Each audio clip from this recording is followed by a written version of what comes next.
சிற்றம்பலம். தென்னாருடைய சிவனை போற்றி, எந்நாட்டவர்க்கும் இறைவா போற்றி. அனைவருக்கும் வணக்கம். நாம இன்னைக்கு செப்டம்பர் மாத பலன்களை பத்தி நம்மளுடைய சேனல்ல பார்க்க போறோம். அதற்கு முன்னாடி நம்மளுடைய சேனலை சப்ஸ்கிரைப் பண்ணிக்கோங்க. தனுசு ராசிக்கு உண்டான செப்டம்பர் மாத பலன்களை பத்தி பார்க்கலாம்.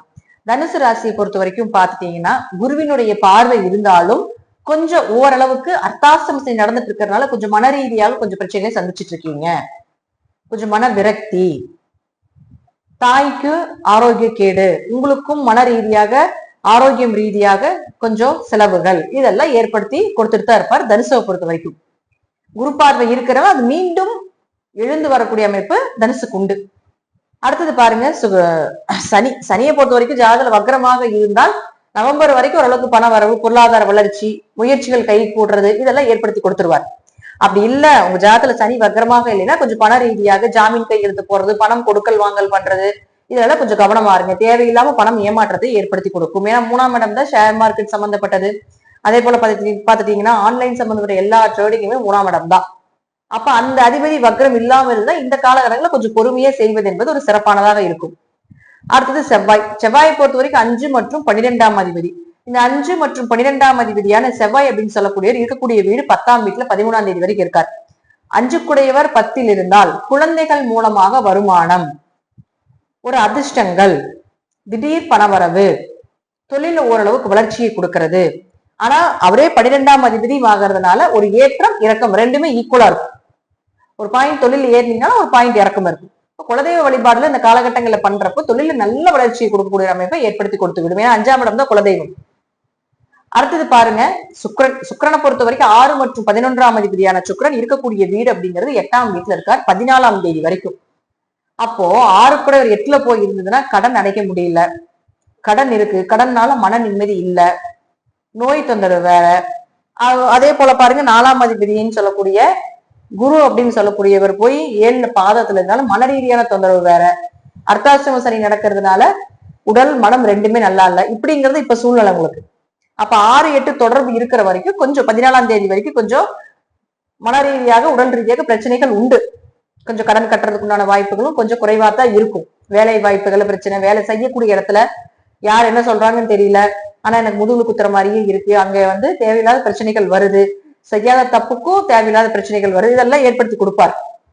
அடுத்தது பாருங்க, உங்களுக்கு அதே சுக்கிரன் 14ஆம் தேதிக்கு மேல பாத்தீங்கன்னா ராசிக்கு 9ஆம் வீட்டுக்கு வந்துடுறார் கேதுவோட. அப்ப சுக்கிரன் கேது சேர்க்கை ஏற்படும். அப்ப சுக்கிரன் கேது சேர்க்கை யாருடைய ஜாதகத்துல இருந்தா அது பெண் சாபம். அப்ப பெண் சாபமாக இருந்தால் கொஞ்சம் கவனமா இருந்துக்கோங்க. வேலை செய்யக்கூடிய இடத்துல ஆண்களாக இருந்தால் பெண்கள் கிட்டையும், பெண்களாக இருந்தால் ஆண்கள் கிட்டையும் கொஞ்சம் கவனமாக இருந்து கொள்வது என்பது ஒரு சிறப்பான விஷயமாக இருக்கும். அடுத்தது புதனை பொறுத்த வரைக்கும் பாத்துட்டீங்கன்னா உங்களுடைய ராசிக்கு 7 மற்றும் 10ஆம் அதிபதியான புதன் அவரு 15ஆம் தேதி வரைக்கும் கேதுவோட தான் இருக்காரு. அப்ப 7 கூடையவர் கேதுவோடு இருக்கும்போது கொஞ்சம் திருமணத்துல அல்லது கணவன் மனைவிக்குள்ள கொஞ்சம் கருத்து வேறுபாடுகள் ஏற்படும். திருமண வரன்கள் கொஞ்சம் தட்டி போகும். திருமணம் சார்ந்த விஷயங்கள் கொஞ்சம் எதிர்பார்த்த வரன் கிடைக்காம போறது, இதெல்லாம் ஏற்படுத்தி கொடுத்து விடுவார். அப்ப புதன் கேது உங்க ஜாதகத்துல இருக்குன்னா குறி சொல்றது, சாமி ஆடுறது, இந்த சித்த மருத்துவம், கை மருத்துவம், இதெல்லாம் புதன் கேது தான். அதெல்லாம் உங்க குடும்பத்துல இருப்பாங்க. அப்ப இயற்கை அந்த புதன் கேது சேர்க்கை உங்க ஜாதகத்துல இருக்கு அப்படின்னாலும் இந்த காலகட்டங்களை கொஞ்சம் கவனமா இருந்துக்கோங்க. அதுவும் பாத்தீங்கன்னா ஒரு 10ஆம் அதிபதியே ஆகிறதுனாலயும் கொஞ்சம் தொழில் ரீதியாக பெரிய இன்வெஸ்ட்மெண்ட் பண்ணாம இருக்கிறது நல்லது. ஆனா இந்த புதன் 15ஆம் தேதிக்கு மேல 10ஆம் வீட்டுக்கு வந்துருவார். அப்ப கேது தாக்க குறைஞ்சிடும். அப்ப 10 கூடையவர் 10க்கு வரும்போது அந்த 15ஆம் தேதிக்கு மேலதான் தொழில் நல்லா இருக்கும், தொழில இன்வெஸ்ட்மெண்ட் பண்ண முடியும். அதுக்கு மேல பண்ணுங்க. அதற்கு முன்னாடி பண்ணினீங்கன்னா விரயங்கள் ஏற்படும். அதனால ஒரு மன உளைச்சல்கள் ஏற்படும். ஏன்னா கேது மனக்கோளாறுகளை கொடுக்கக்கூடிய ஒரு கிரகம். அப்ப தொழில் ரீதியாக, குடும்ப ரீதியாக, மனைவி ரீதியாக ஒரு மனக்கோளாறுகளை கொடுத்துட்டே தான் இருப்பார் 15ஆம் தேதி வரைக்கும். அதற்கப்புறம் ஓரளவுக்கு நிவர்த்தி. அடுத்தது சூரியனை பொறுத்த வரைக்கும் பாத்துட்டீங்கன்னா அவரும் உங்களுக்கு 9ஆம் அதிபதியாகி கேதுவோட சேர்றதுனால இது தந்தை வழி பித்திருதோஷத்தை சொல்லும். அப்ப இப்போ தந்தைக்கு உங்களுக்கு பிரச்சனை, இந்த கிரகச்சேர்க்கை உங்களுக்கு இருக்குன்னு வச்சுக்கோங்களேன், சூரியன் கேது கிரகச்சேர்க்கை இருக்குதுன்னா தந்தைக்கு உங்களுக்கு ஏதாவது பிரச்சனைகள் ஏற்படுறது, தந்தை வெளியில பங்காளி உறவுகள் மூலமாக ஏதாவது பிரச்சனைகள் ஏற்படுறது.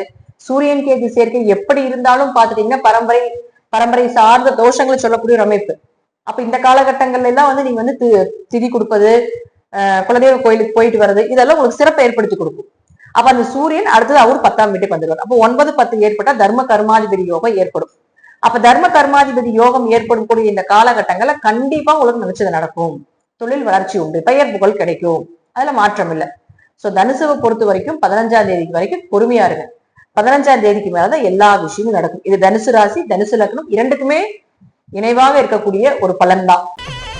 ஸ்ரீ குபேரன் டிவியை பார்த்தமைக்கு நன்றிகள். மேலும் இது போன்ற தகவல்களை தெரிந்து கொள்ள ஸ்ரீ குபேரன் டிவியை சப்ஸ்கிரைப் செய்யுங்கள். மறக்காமல் பெல் ஐக்கானை கிளிக் செய்யுங்கள்.